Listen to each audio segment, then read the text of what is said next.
계파 갈등이 끊이지 않는 자유한국당이 비대위원장 후보군을 이번 주말까지 압축하기로 했습니다. 이러면서 비대위 준비의 속도가 점점 붙고 있는 상황인데요.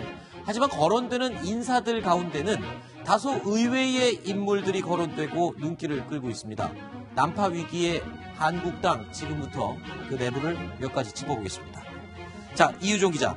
비대위 준비가 지금 속도를 내고 있다라고 하는데 회의장에 백보드, 그러니까 뒤에 판을 백지로 하얗게 바꿀 정도로 의지를 피력을 했어요. 근데 왜 하얗게 바꾼 거죠? 보통 당에 있는 회의실이나 국회에 있는 회의실에 뒤에 보면은 당 로고나 이런 문구, 구호 같은 것을 적어 놓습니다. 네. 왜냐하면 카메라가 많이 비추기 때문에 홍보도 많이 되고 여러 가지 자신들의 정책을 널리 알릴 수 있는 기회입니다. 네. 이번에도 정치적인 함의가 담긴 것이라고 볼 수 있겠는데요. 일단 백보도를 그 뒤에다 배치를 했습니다. 그 이유는 하얀 백도화지 위에서 처음부터 다시 시작하겠다, 이런 의미를 담고 있는 것으로 보입니다. 네.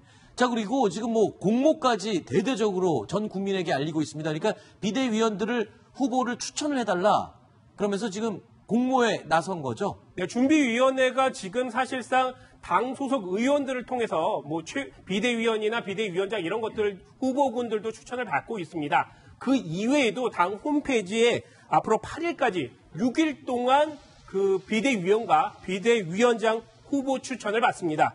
공모 분야는 경제, 노동, 학부모 여러 분야가 있고요. 누구나 응모를 할 수 있습니다. 본인이 자신이 하고 싶다, 이런 자찬 추천도 가능합니다. 그런데 비대위원장 후보군으로 거론되는 사람들이 한 40여 명이 지금 되는데요. 그 가운데 의외의 인물들이 지금 포함이 돼 있어요.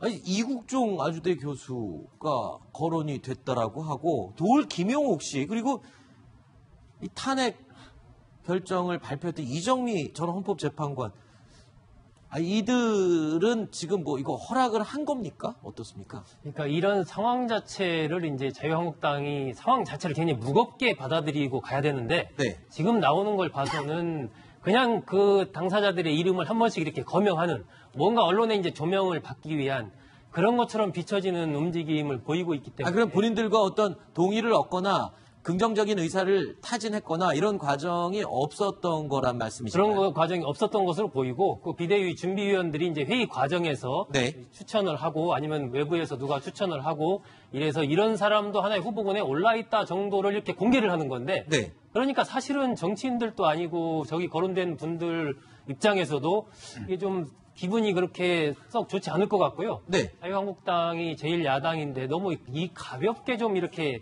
지금 처리해가고 있는 것 아닌가 하는 생각이. 이우종 기자. 네. 아니, 이국종 교수가 자유한국당과 어떤 인연은 있는 건가요?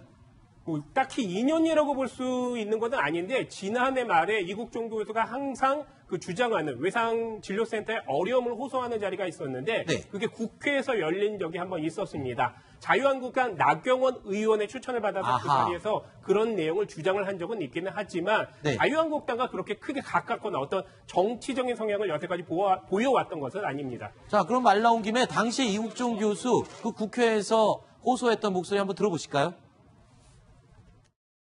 제가 부담스러울 겁니다. 기관이나 하다못해 의료계나. 제가 그런 얘기를 얼마 전에 고위공직자분이 직접 하시는 얘기를 그 하위직에 듣고 저한테 얘기를 해줬는데, 이국종이만 없으면 조용해질 텐데. 저는 정말 가슴이 미어지는 게 이국종 예산이다 이런 얘기가 돌고 있는 게 제가 피눈물이 납니다. 피눈물이. 자, 한국당 구원투수로 거론되는 또 다른 두 번째 인물 이정미 전 헌법재판관. 이분은 뭐 두말할 필요 없죠. 바로 이 영상만 보면 설명이 다 끝납니다. 재판관 전원의 일치된 의견으로 주문을 선고합니다. 주문, 피청구인 대통령 박근혜를 파면한다. 이런 분들이 거론되는 이유, 소정석 국장께서 잠깐 설명을 해주셨지만, 그 인물들 가운데 하필 이정미 전 헌법재판관 같은 경우는 어떤 생각으로 저렇게 거론했을까요? 그러니까 정말 저분들이 오시겠습니까? 지금 제가 볼 때는 아니 이정미 재판관이 지금 박 전 대통령을 탄핵을 했는데 사실 그분이 지금 자유한국당에 들어온다고 하면 물론 뭐 친박들은 반발하겠죠. 네. 그 부분에 대한 이제 뭐 효과를 노리는 거겠지만 지금 저분은 이제 고대 법학대학원에서 열심히 강의하고 계십니다. 네. 또 이국정 교수 같은 경우는 지금 열심히 수술하고 계신데 이분들이 왜 지금 자유한국당에 오겠습니까? 네. 그리고 정치와도 전혀 인연이 없는 분들인데 저는 그런 의미에서 보면 지금 어떤 면에서 보면 뭔가 0.1%라도 가능성이 있다면 모르겠지만 굳이 이런 분들 자꾸 거론하는 것 자체가 물론 뭐 여러 가지 시선을 끌기 위한 효과는 있겠습니다만은 네. 지금 뭐 김진태 의원도 저렇게 뭐 이야기를 지금 하고 있는 걸 보면 네. 사실 어떤 면에서 보면 좀 당내에서 저는 가능성이 없는 이야기를 하면서 실질적으로 또 친박들이 또 저런 걸 반발하는 걸 보면 어쩌면서 국민들이 좀 뭔가 솔깃하게 관심을 가지기 위한 뭐 그런 이벤트성의 어떤 그런 공개가 아닌가 그런 생각도 듭니다. 네.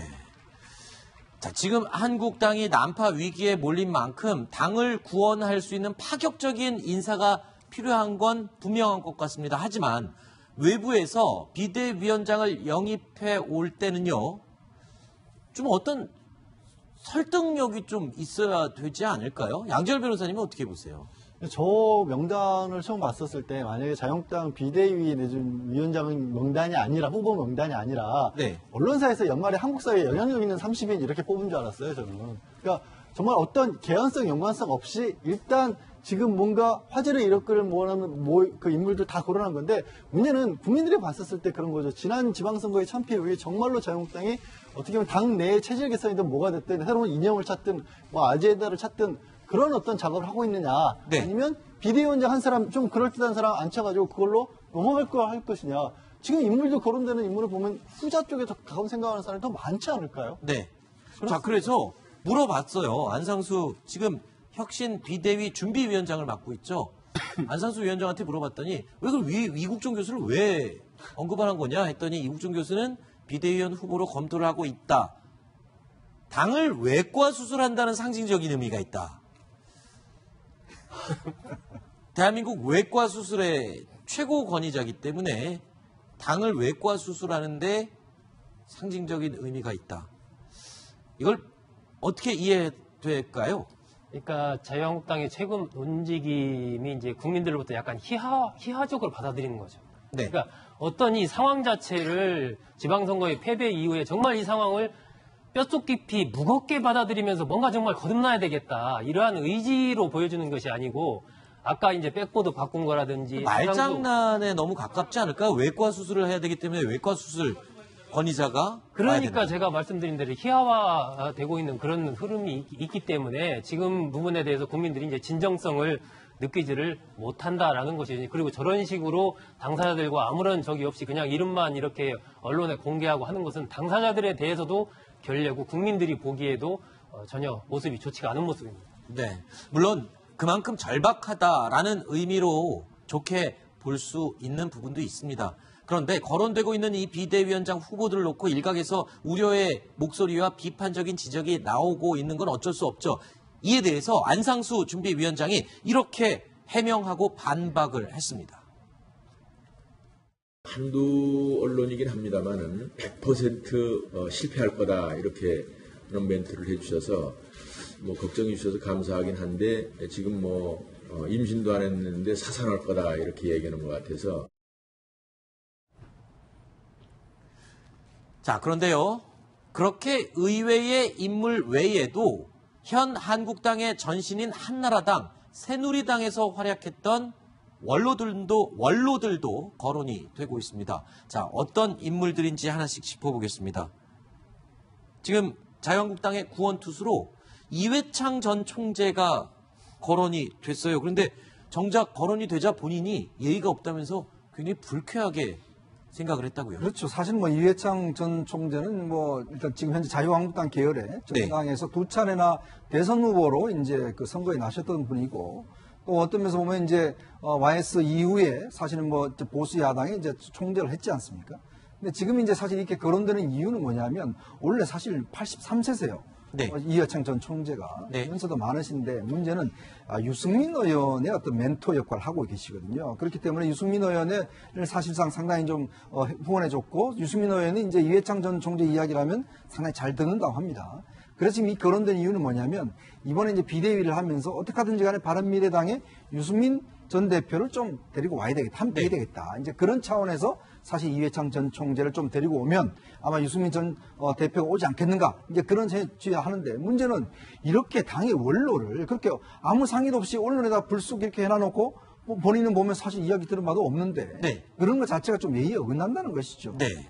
사실 뭐 이회창 전 총재 아직도 정정하고 정치인으로서 충분한 목소리를 낼 수 있는 그런 상황이긴 합니다. 나이를 거론하는 거는 절대 문제가 될 것 같고요. 굳이 문제를 거론하자면 대선에 3번이나 실패했던 그런 전적이 있는 인물, 그런데 당을 쇄신할 수 있는 인물로 거론되는 것, 이것도 좀 부적절한 게 아니냐, 이런 비판도 일각에서 있습니다. 일각에서 있는 게 아니고 그 비판이 대다수라고 저는 생각을 합니다. 일단 뭐 나이도 많으시고 그리고 이미 이제 정계를 떠난 지금 자연인이지 않습니까? 당적을 안 갖고 있는 네. 그런 상황이기 때문에 그런 속에서 아무런 어떤 논의나 상의 없이 갑자기 이른바 언론 플레이 하듯이 본인의 이름이 거론되고 네. 이런 것에 대해서 본인이 뭐 유쾌하게 생각할 리가 없는 거고, 물론 개인적으로 본다면 지금 현재 자유한국당에 몸담고 있는 의원들 상당수가 이전 총재로부터 공천을 받은 경험이 있고 네. 이러저러한 인간적인 관계가 있죠. 하지만 그건 그거고 지금 같은 상황에서 과연 자유한국당이 거듭나는 그런 부분에서 아마 내가 맞지 않다라고 아마 이전 총재도 그렇게 생각을 하고 있을 것이고, 현재 자유한국당이 하고 있는 이 일의 어떤 방식에 대해서도 이런 식은 국민에 대한 예의도 아니다라는 생각을 갖고 있기 때문에 오늘 네. 아마 굉장히 좀 불쾌하다라는 생각을 좀 밝힌 것으로 보입니다. 말 나온 김에 과거에 이해창 전 총재가 대선 후보로 출마했던 그 당시의 홍보 영상 하나 찾아봤습니다. 기억을 더듬어 보시죠. 이회창은 다릅니다. 약속할 수 있는 것을 약속하고 약속한 것은 반드시 지키겠습니다. 깨끗한 정치로 안정 속에 튼튼한 경제를 이룰 대통령 이회창 그립니다. 국민 여러분, 저는 97년에 대선에 한번 나왔고 이번에 또 2번째 나왔습니다. 말하자면 재수를 하고 있는 셈이죠. 지난 5년 동안은 저에게 참 값진 기간이었습니다. 저는 야당이 됐고 그 땅바닥에 내려와서 밑에서 뒹굴면서 위를 봤습니다. 온몸을 바쳐 뛰고 싶습니다. 저에게 일할 수 있는 기회를 주십시오. 자, 지금 정작 본인은 지금 언짢아하고 예의 없다라고 말하는 상황인데 당 내에서는 그럼에도 불구하고 또 이회창 전 총재에 대한 찬성과 반대로 또 나뉘고 있군요. 네, 일부에서 사실은 뭐 굉장히 심각하게 좀 이야기가 나오는 것 같아요. 네. 특히 이제 이회창 전 총재가 가지고 있는 여러 가지 특성들. 예전에 사실은 당시에 이제 YS가 이후에 그 이제 당의 개편을 할 때 그때 엄청나게 사실은 원로들을 공천 탈락시켰습니다. 그때 네. 뭐 아시겠지만 김윤환 의원이라든지 이런 분들 공천 탈락시켜서 정말 어떤 정치권의 물갈이를 사실 그때 한 분이 바로 이해찬 전 총재시거든요. 네. 아마 이제 그런 어떤 과거의 기억들, 그러니까 그런 카리스마 갖고 대쪽 같은 이미지들 이런 것들을 다시 이번에 자유한국당에 좀 들어와서 뭔가 좀 과감하게 인적 쇄신을 하고 이제 그렇게 해주기를 바라는 마음에서 사실 이제 하는 것 같고, 제가 아까 말씀드린 이제 유승민 전 의원도 이제 의원도 고려를 하는 것 같고, 네. 그런 측면을 하고 있지만 과연 자유한국당이 지금의 상황에서 이 과연 새 정치를 하고 또 뭔가 새롭게 태어나려고 하는데 이 다시 이제 또 구시대 이미지가